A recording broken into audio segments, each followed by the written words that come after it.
আমি তো বুঝি আপনাদের ভেতরে আমাদের প্রতিনিয়ত এই বাপ মা ভাই ভাই বউ এদের হারানোর ব্যথা নিয়ে আমাদের চলতে হয়। এমনকি লাশটাও তো দেখতে পারিনি, কাফন দাফনটাও তো করতে পারিনি, দেশেও ফিরতে পারিনি, 6 বছর আসতে দেয়নি আমাকে। তবে যখন আসছি সারা বাংলাদেশ ঘুরছি, চেয়েছি এই দেশের মানুষের জন্য একটু, কারণ আমার বাবা বলতেন দুঃখী মানুষের মুখে হাসি ফোটাও, আমি সেই চেষ্টাই করে যাচ্ছিলাম। কিন্তু এই যে বারবার যে এই ধরনের ঘটনা ঘটাবে, এই সন্ত্রাসী ঘটনা ঘটাবে, এটা তো কাম্য না। আর মানুষ কি দোষ করলো যেভাবে মানুষ খুন করতে হবে? মানুষ খুন করে সরকার পতন, এটা কবে হয়, কখন হয়? সাধারণ মানুষ কি দোষ করেছে? আমি আসলে আপনাদেরকে আমি কি বলে সান্ত্বনা দেব?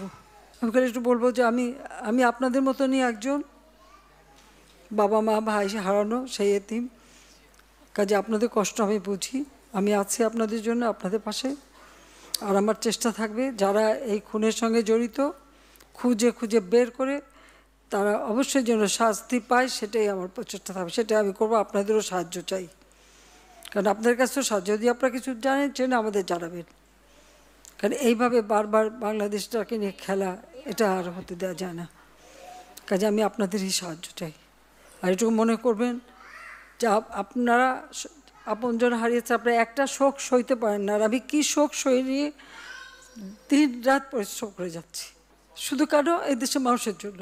কিন্তু আজকে এইভাবে বাধা দেওয়া, যা কিছু করি জ্বালায় পরে শেষ করে দেওয়া, এটা তো কোনো দিনই গ্রহণযোগ্য না। বা সাধারণ মানুষই তো সুবিধা পেত। এই মেট্রো রেলে কারা চলতে, এক্সপ্রেস ওয়েতে কারা চলে?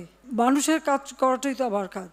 আর মানুষ মেরে লাশ ঝুলিয়ে রাখার মতো এই বর্বরতা, জানোয়ারের মতো ব্যবহার, এটা কি কেউ করতে পারে?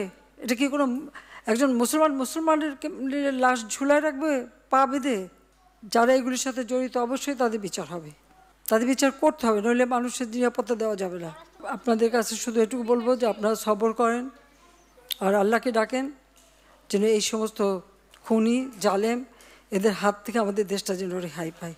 শুধু আমি এইটুকু বলতে পারি যে আমি আপনাদের সাথে আছি, পাশে আছি। আজকে যদি ভালো সময় হতো কত হাসি খুশি করে সবাই যেতে পারতেন, আর এখন আমারও আপনাদের চোখের পানি দেখতে হচ্ছে, এটাই সবথেকে কষ্ট।